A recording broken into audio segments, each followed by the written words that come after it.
The sound attention to themselves. There are many archetypes of mothers, and these are certainly not. Okay, let me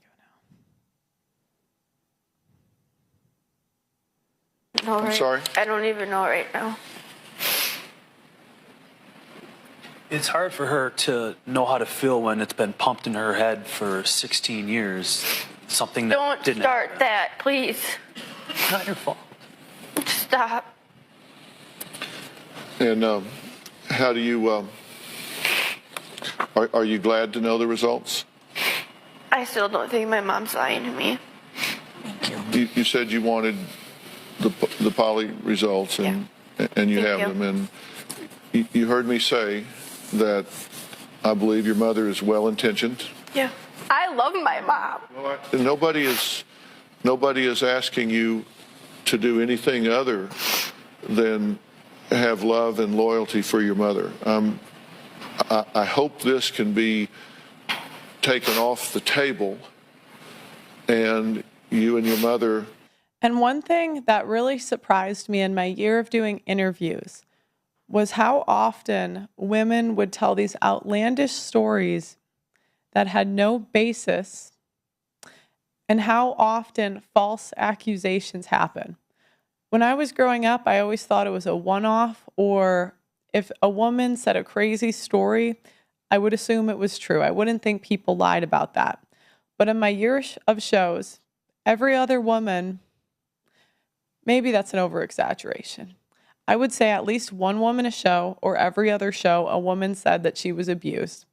And if I asked a couple questions, I would say 85% were lying because their story didn't match the facts. So here, this woman told her daughter for 16 years that her dad molested her when she was a kid.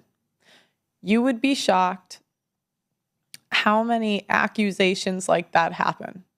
When I was interviewing men that were victims of divorce rape, there's one guy I interviewed that was his job. So his job was when a man was divorce raped. And when I say divorce raped, it just basically means a woman is pulling the nuke button in divorce. So she's using every possible tactic. There's a book called How to Destroy a Man, and it teaches women the step-by-step guide of how to use the false accusation system against men. So you would be surprised how common that is. And this man that worked with those men told me that there's a ton of men every year that commit suicide because of accusations like this, because the whole town thinks they're a pedo.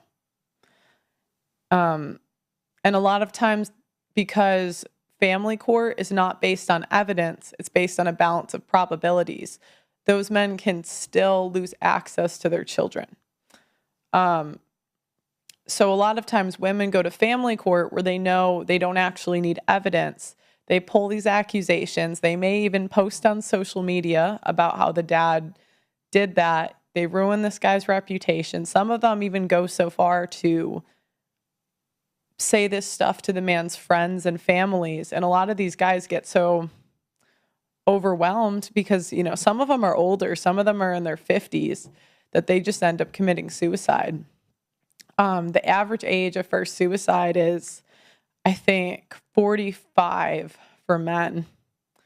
Or there's an increase. I can't remember the exact stat, but it's around the first age of divorce.